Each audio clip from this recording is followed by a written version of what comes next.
কক্সবাজারবাসী সবাই কেমন আছেন? আলহামদুলিল্লাহ, আমিও ভালো আছি। আমি কক্সবাজার এই প্রথম এসেছি। আসার পর শুনেছি এই কক্সবাজারে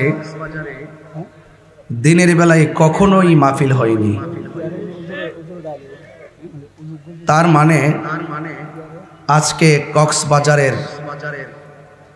কক্সবাজারে এসে মাহফিলে ওঠার আগে কক্সবাজার বিচ অর্থাৎ সমুদ্র সৈকতের পানি যেমন স্পর্শ করে এসেছি, আজ স্টেজে এসে দিনের বেলায় আহলুস সুন্নাত ওয়াল জামাতের এই প্রথম মাহফিলটার মাধ্যমে আমরা একটি রেকর্ড ভেঙেছি। কথা বলেন ঠিক কিনা? তো সেই জন্য আহলুস সুন্নাত ওয়াল জামাতের মানুষ কক্সবাজার আবারও জানান দিতে সক্ষম যে আমরা কক্সবাজারবাসী যদিও কখনো দিনে মাহফিল করিনি, আজকে মাহফিল করার মাধ্যমে ওই মেসেজটাই এক শ্রেণীর মানুষকে আমরা দিতে সক্ষম হয়েছি। আমরা রাতে যেমন নবীর আশেক, দিনেও নবীর আশেক। আমরা প্রমাণ করতে সক্ষম হয়েছি আমরা সুন্নিরা বিরিয়ানি খাওয়ান না, সুন্নি নয়, আমরা নবীর আশেক। ঠিক কিনা বলেন? সুন্নিরা কি এখন দুই না এক? পীর মাশায়েখরা কি দুই না এক?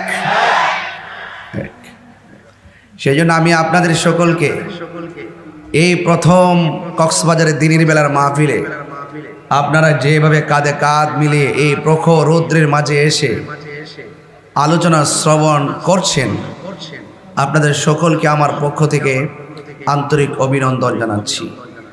যতক্ষণ পর্যন্ত আলোচনা করব ইনশাল্লাহ মনোযোগের সাথে আলোচনা শুনবেন। আল্লাহ যেন আমাদের সকলকে আমল করা তৌফিক দান করে। সকলে বলেন আমিন। ক্ষমতা আছে না নাই? ইন্নাল্লাহা যাওয়ালিয়াল আরদ ফারাইতু মাশারিকাহা ওয়া মাগারিবাহা। রাসূল বলেন আল্লাহ আমার কাছে এই পৃথিবী থেকে এত ছোট করে দিয়েছেন, মাশরিক থেকে মাগরিব আমি সব দেখতে পারি। ফাওয়াল্লাহি মা ইউখফা আলাইয়া, আল্লাহর কসম করে বলি আমার কাছে কোনো কিছু গোপন নাই। তাই তো আল্লাহ বলছেন ইয়া আইয়ুহান নাবিয়্যু ইন্না আরসালনাকা শাহিদাও ওয়া মুবাশশিরাও ওয়া নাযীরা। রাসূলুল্লাহকে সেই ক্ষমতা দিয়েছেন কে? তো আল্লাহ যদি ক্ষমতা দিয়ে থাকে আমাদের বাপ দাদার কোনো অসুবিধা আছে? এই কথা নিরঙ্কুশ ভাবে মানতে কি অসুবিধা আছে? আল্লাহ আমাদের সকলকে বোঝার তৌফিক দান করুক, আমিন করে। আমি জিজ্ঞেস করলাম ইয়া হাজী ভাই এখানে কান্নাকাটি করেন কেন? তিনি বলতেছেন তাকায় দেখো না, এই পাথরটা এখনো লাল আছে। তায়েফের তাগড়া যুবকের দল আমার নবীর গায়ের মধ্যে যেখানে মশা মাছি বসে নাই, সেই গায়ের মধ্যে তারা পাথর মেরে নবীকে রক্ত মোবারক দিয়ে লাল করে দিয়েছিল। আল্লাহর হাবিব ওই পাথরের মধ্যে হেলান দিয়ে বসছিলেন, ওই নবীর পিঠ মোবারকের রক্ত মোবারকগুলো এই পাথরের মধ্যে লেগেছিল। এখনো পর্যন্ত পাথরটা লাল অবস্থায় আছে। আমি তো বাংলার পাগল, আমি তো প্রতিদিন নবীর প্রেমিক নিয়ে খেলামেলা করি। যাইয়া বললাম নবী গো, আমার দেশ বাংলাদেশ কত পাগল দেশে রেখে আসছি, আপনাকে তারা দেখে নাই, আপনার পিছনে তারা নামাজ পড়ে নাই, আপনার সঙ্গে তারা জিহাদ করে নাই, আপনার সঙ্গে ইফতার করে নাই। ইয়া রাসূলুল্লাহ জীবনে আপনার দেখে নাই। ১৫০০ বছর পরে আমি যখন তাদের সামনে আপনি নবীর কথাগুলা বলি, তারা চোখের পানি ফালাইয়া কান্দে। এই রক্ত মোবারকগুলা দেখে নবীরে কইছি নবী গো, তায়েফের তাগড়া যুবক আপনাকে দেখা তারা পাথর মারছে। আমার বাংলার জমিনের এমন কিছু পাগল আছে, দিনেও নবী নবী করে কান্দে, রাতের বেলাও নবী নবী করে কান্দে, দুপুর বেলাও নবী নবী করে কান্দে। এরা যদি তায়েফের জমিনে থাকতো গো নবী, ওই যুবকরা তাগড়া তায়েফের যুবকরা আপনাকে পাথর মারতো। ওই পাথর আর তীরের বরাবর আমার কক্সবাজারের মানুষের বুকটা পাইতা দিত। আপনি নবীর বদন মোবারকে একটা পাথরের আঘাত লাগতে দিত না। এ বুড়ি আমি যখন দেখলাম পাথর মোবারক লাল, আমি তখন আর সহ্য করতে পারি নাই। পাকিস্তানের পাওয়ার ফাঁক দিয়া আমার মুখটা ঢুকাইয়া ওই পাথরের মধ্যে আমি জিব্বা দিয়া লেহন দেওয়া শুরু করলাম। এত সুন্দর গ্রান, এত সুন্দর শান্তি। এবার একটা হাজি কয়, ভাইরে এইটা দেখা তুমি কি আশ্চর্য কি কাজ করলা? তোমাকে তো এখানে শুধুমাত্র তাই নয়, একটু ভিতরে চলো, একটা ভিতরে একটা কাঠের একটা মাটির মসজিদ আছে, পাথরের কাঠ দিয়া দিয়া বানায় রাখছে। এই কাঠের উপরে একটু আগুন দিয়ে পোড়া আছে। এক সময় মসজিদটাকে পোড়াইয়া দেওয়ার জন্য তারা চেষ্টা করেছিল। ওই মসজিদের ভিতরে যখন ঢুকছি, ঢুকার পরে হাতের ডান পাশে এক কোণা দিয়া দেখলাম কার্পেট। কার্পেটটা আলগায়া দেখাইতেছে। এই কার্পেটের নিচে এই জায়গাটা ভিজা ভিজা দেখা যায়। আমি বললাম, এই জায়গাটা কেন ভিজা ভিজা দেখা যায়? আমারে কয়, হুজুর ও হাজি ভাই, এই জায়গাটা ভিজা ভিজা দেখা যায় একটা কারণে।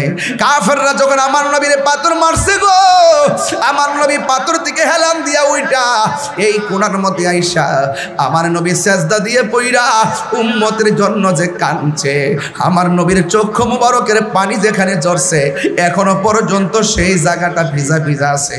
বালুগুলো পড়ে আছে, পানিগুলো বাসতেছে। আমি হাত দিয়ে বালু সহকারে এমন ভাবে মেসেজ কইরা আমার চেহারায় মালিশ করলাম, আর গলাটার মধ্যে এমন ভাবে মালিশ করে কইলাম, নবী গো, আমি দুনিয়াতে আপনার একটা ক্যানভাসার। এরপর আমার মন ভরে না, আমি অন্ধকারের ভিতরে বালুর উপরে জিব্বা দিয়া চাটতে শুরু করলাম। বালু সহকারে থুতু মুবারকটা যেন চোখের পানি মুবারকটা নিজের থুতুর মধ্যে জিব্বায় নিয়ে আসলাম। এরপর আমার নাকটা যখন লাগাইছি, ওয়াল্লাহি তাল্লাহি বিল্লাহ, হাজী ভাই এখনো যদি তায়েফে যান, বুড়ির বাড়ির কোণার মধ্যে ঘরটা এখনো যাইয়া দেখবেন, ওই জায়গাটা উল্টায় দেখবেন আমার কথা ঠিক আছে কিনা। জীবনে যত গ্রান দেখলাম, এত সুন্দর গ্রান আমার নাকের মধ্যে কোনোদিনও লাগে নাই।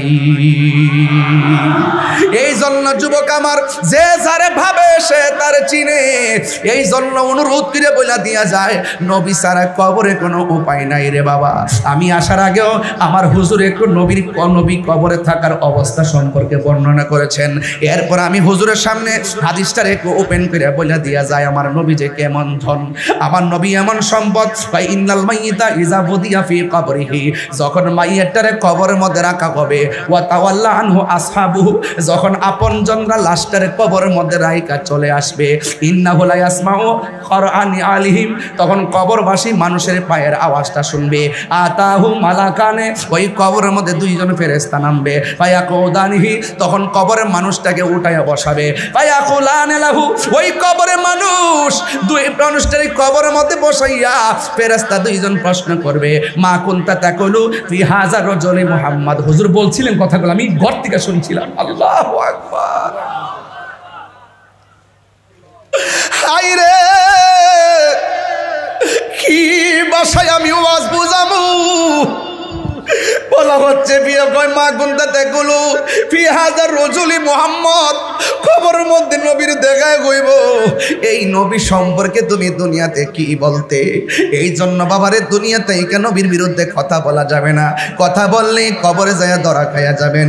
এরপরে আম্মাল মুমিন, কবরবাসী যদি মুমিন হয়, ফায়াকুলু, সে বলবে আশহাদু আন্নাহু আব্দুল্লাহি ওয়া রাসূলুহু, আল্লাহ রাব্বুল আলামিনের প্রেমিক বান্দা বলবে, এই কবরের মধ্যে যিনি আছেন এই রহমাতুল আলামিনকে আমরা সাক্ষ্য দিয়েছি তিনি হলেন আল্লাহর বন্ধু এবং আল্লাহ পাকের রাসূল। এরপরে কি হবে জানেন? কল ফায়াকুল উনজুর ইলা মাকাদিকা মিনান নার, এবার দুইজন ফেরেশতা ঈমানদারকে কবর থেকে জাহান্নামের দিকে তাকাইতে বলবে। আল্লাহু আকবার কন্না কেন? ঈমানদার বলবে, ও ফেরেশতারা, আমি তো কবরে প্রশ্নের উত্তর দিলাম, এরপর আমাকে কেন জাহান্নামের আগুন দেখাইতেছেন? এরপরে ফেরেশতারা বলবে, কদ আবদালাকাল্লাহু বিহি মাকাদাম মিনাল জান্নাহ। আবদালাকা বদল থেকে, হুজুর না, আবদালাকা মানে তোমার জন্য বদল করে দেওয়া হয়েছে। বলবে, আমি তো উত্তর দিয়েছি, আমাকে জাহান্নামের আগুন কেন দেখাচ্ছেন? এরপরে ফেরেশতারা বলবে কি জানেননি? ফেরেশতারা বলবে কদ আবদালাকাল্লাহু বিহি মাকাদাম মিনাল জান্নাহ। আল্লাহ রাব্বুল আলামিন তোমার প্রেমের কারণে, ঈমানের কারণে, জবাব দেওয়ার কারণে আমার আল্লাহ ওই স্থানটা বদল কইরা তোমার জন্য জান্নাতের বাগান বানায়া দিয়েছে। এই আওয়াজে মানি না, জোরে বলো আল্লাহু আকবার। তিনবার কোন ইয়া রাসূলুল্লাহ,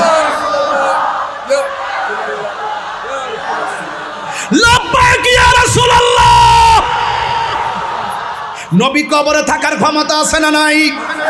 কবরে কি নবী না ছবি? কি বললেন? আপনার ঠোঁট লড়ল না কেন ভাই? কবরে কি নবী না ছবি? এই আওয়াজটা বড় হবে, কবরে ছবি না নবী? দূরে থাকবে না কবরে থাকবে? একই সঙ্গে কক্সবাজার যদি 500 কবর হয়, 500 কবরে একই টাইমে যদি মুনকার নকির নামে একই টাইমে যদি প্রশ্ন করা হয়, 500 কবরে আমার নবী থাকার ক্ষমতা আছে না নয়? এটার নাম ঈমান। এটার নাম কি? নামাজ পড়ছি ভাই, পড়ার মতো তো পড়ি নাই। রোজা রাখছি, রাখার মতো তো রাখি নাই। হজ করছি, করার মতো তো করি নাই। সব আমল বাদ গেছে। হাসর মাঠে যদি ধরে কিলে উঠবেন, বলবেন যে কবুল হয়েছে কিনা জানি না, তবে নবীকে যে ভালোবাসি এটা গ্যারান্টি আছে।